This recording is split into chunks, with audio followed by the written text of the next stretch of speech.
Kepolisian daerah Sulawesi Selatan masih terus berkoordinasi dengan Barreskrim Mabes Polri untuk mengusut aset-aset milik selebgram Nur Utami yang diduga berkaitan dengan jaringan narkoba Freddy Pratama.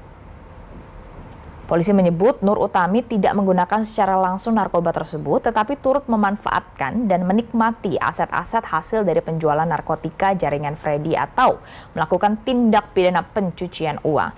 Nur Utami ditetapkan sebagai tersangka tindak pidana pencucian uang karena menikmati uang hasil penjualan narkoba jaringan internasional Freddy Pratama melalui suaminya yang inisialnya S. Nur Utami berperan menampung hasil penjualan narkoba yang dibelanjakan dalam bentuk kendaraan, barang bermerek, dan pembelian aset berupa tanah dan bangunan.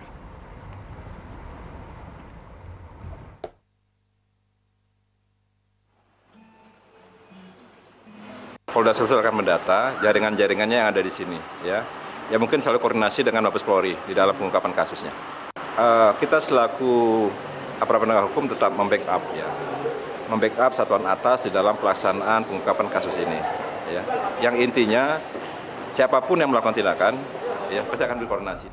Untuk membahas lebih dalam terkait dengan keterlibatan selebgram hingga dugaan TPPU hasil penjualan narkoba jaringan internasional Freddy Pratama ini, kita berbincang yang sudah bergabung bersama kita secara daring ada Irjen Purnawirawan Benny Mamoto, Direktur BNN periode 2009 hingga 2012 dan juga Deputi Bidang Pemberantasan Narkotika BNN periode 2012 hingga 2013. Selamat sore Pak Benny.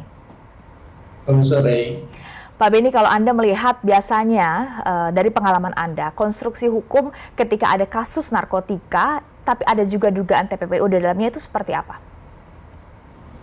Ya, apa yang kami lakukan dulu, kami serta-merta ketika menyidik kasus narkobanya, juga sekaligus TPPU-nya. Ini kami lakukan bersamaan ketika pemberkasan juga demikian. Jadi pertama pembuktian dari keterlibatan di kasus narkobanya dulu. Ketika itu sudah, baru larinya uang hasil penjualannya itu kemana, kemudian ini biasanya kan disamarkan dan sebagainya. Ini ada 1001 modus ya dalam menyamarkan hasil penjualan narkoba ini. Nah kemudian juga kita upayakan untuk memiskinkan jaringan dengan mengungkap harta kekayaan baik aset maupun rekening, kita blokir, kita sita semua, kemudian itu kita ajukan ke pengadilan dengan harapan bahwa dengan bisa dimiskinkan atau tidak punya uang lagi, maka sindikat ini menjadi melemah. Itu yang kami lakukan. Di samping itu kami juga membangun kerjasama dengan counterpart kita di luar negeri. Dari mana asal barang itu, kemudian negara transit, sampai dengan masuk ke Indonesia. Pintunya apakah lewat laut, ini paling besar adalah laut, kemudian lewat udara, kemudian perbatasan darat. Nah ini menjadi perhatian kita, kerjasama antar negara ini menjadi penting karena apa? Dengan kerjasama yang intensif dan komunikasi yang baik, maka kita bisa memutus mata rantai jaringan ini. Dan sekaligus pertukaran informasi untuk negara asal juga bisa menekan produksinya. Ini yang kami lakukan. Follow the money ya Pak Benny ya. Ini juga ada selebgram yang diduga ikut terlibat, bahkan sudah ditetapkan sebagai tersangka dugaan TPPU terkait dengan jaringan narkoba Freddy Pratama ini. Ketika dia tahu, seberapa besar dia bisa disebut terlibat? Apakah ketika dia mengetahui bahwa uang tersebut adalah hasil dari penjualan narkotika, atau dia mengetahui bahwa peran dia adalah memang untuk menyamarkan hasil dari penjualan narkotika itu, Pak Benny?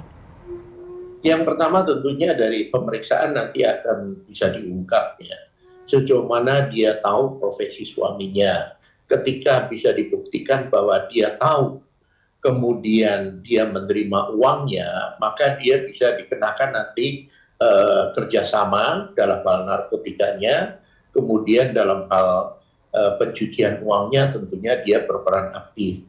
Ada satu catatan, kenapa seorang selebgram, pengalaman kami dulu, sindikat sering menyasar para artis, public figure.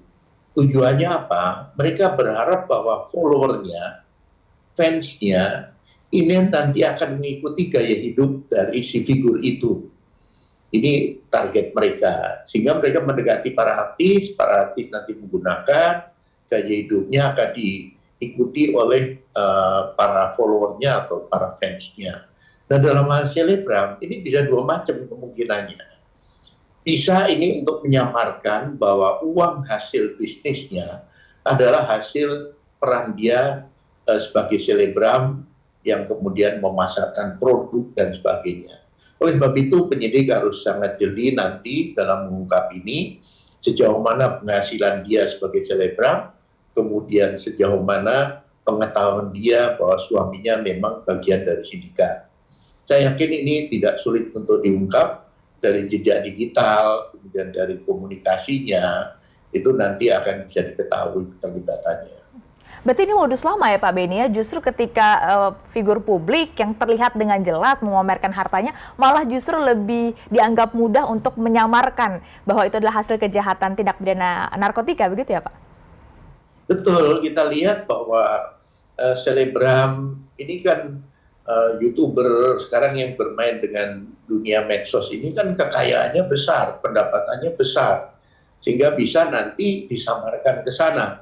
Seolah-olah ini adalah pendapatan dari aktivitas dia sebagai selebgram. Oleh sebab itu, perlu nanti dicek juga rekeningnya, masuknya dari mana, ini juga nanti kerjasama dengan PPATK, sehingga nanti dengan mudah membedakan mana yang penghasilan dalam konteks selebgram dan mana yang mendapatkan uang itu dari suaminya dalam rangka mencuci uang hasil penjualan narkoba, gitu.